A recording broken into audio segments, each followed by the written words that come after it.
task report, task 69, extracting relevant data from SNT log files as per database schema. Acceptance criteria. All the tables in the ER diagram are fully implemented in MS SQL. Tables are also filled with data from the sample dashboard. Let's have an example of section inside it. So we start by talking the tables over here. So first, I just want to talk about some issue that I want to talk about at the end of this video. So these are tables used in the system. These are built-in table to be used in membership authentication, like login, create new user. So these are fine. We call regular user, row, section, and widgets. I'm using the older version of the diagram since the latest one haven't been updated with user feedback. Well, exactly, we didn't have any feedback at all so far. So I decided to go with the older version to make it more consistency, and I will change the tables inside the system later on in the development. So we got first of all, we got the row here. I will show the row first. So in row we have now is expressed in advance based on the requirement we have. So next one will be the regular user. So these are dummy user that I created to test the system. They have also register last access here. Next one will be the section. So in section we will have section days, start times, end time, regular user ID.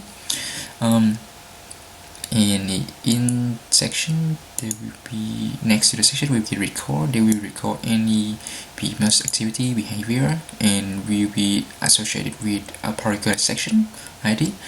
And the last one is the widgets. We'll show on all the widgets that have been included in the dashboard. So these are the information about those widgets. Also add another column named HTML ID just to be used in the comparison in a server. It's much easier for me to compare. So we start my demonstration right now. So right now I will use my first user is this one here. Log into the system.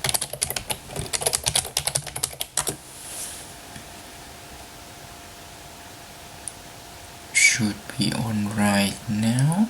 So successfully log in. So when I log in, if you can see that there's a lot of access here, it should be changed to something else. So this is only 233, so right now it should be 316 or 317. So I refresh the table again. As you can see that it has been changed to 317. Alright, so next, because of the information from the dashboard, I only use the match algorithm only in the supplier only, since we haven't got any more information about this table and the dashboard. So you just want to follow the supplier first to make sure it works. So now I go into the supplier performance page. So I try to perform some kind of mask activity over here.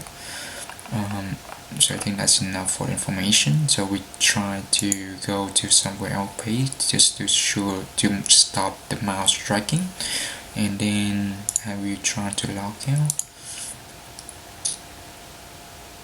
Yep, so it's successfully. So I will check the system right now to make sure that everything works fine. So we should know that the real user works fine for now. In the last access, I check the section to make sure that it has a new section ID. So you can see here is option here. So 313, 318 for your user ID 1. So we go to the record. If we refresh the page, yep. So these are record of the recent activities we got. So with associated section ID here 4. If we go down, yep, so there will be a lot of information about this one. So we know the record has worked fine. Yep, so I have successfully doing my task to perform the schema to implement on the tables, but it will change a little bit in the later. And So I just want to talk briefly about the task 70, create a directory with files in CSV format containing data for non input. I have also designed an algorithm to translate the data in the table here into an Excel file. So as you can see here in the log testing, this is the recent test that we got here, mouse activity. Just to make a comparison right now, I will go to the top of this one here. As you can see that there's a little don't having much change in it, but if we go here somewhere, we got 197. I will open up the Excel file just to make sure that the information has been created in the Excel. It will be used for later use in the data mining process. So as you can see over here, these are all information extracted from a database and written to the Excel file. As you can see here is the first change of 197. Yep, this is the one over here. So I think that everything works fine. Everything works right now. So that's it for the testing. Rebox. I will keep on doing my task on the extracting relevant data since I have to use the ER diagram updated by the client, and also tracking the mouse on the induction page, the login page after login, the page after we log into, and that's it. That's for my task 69 for right now.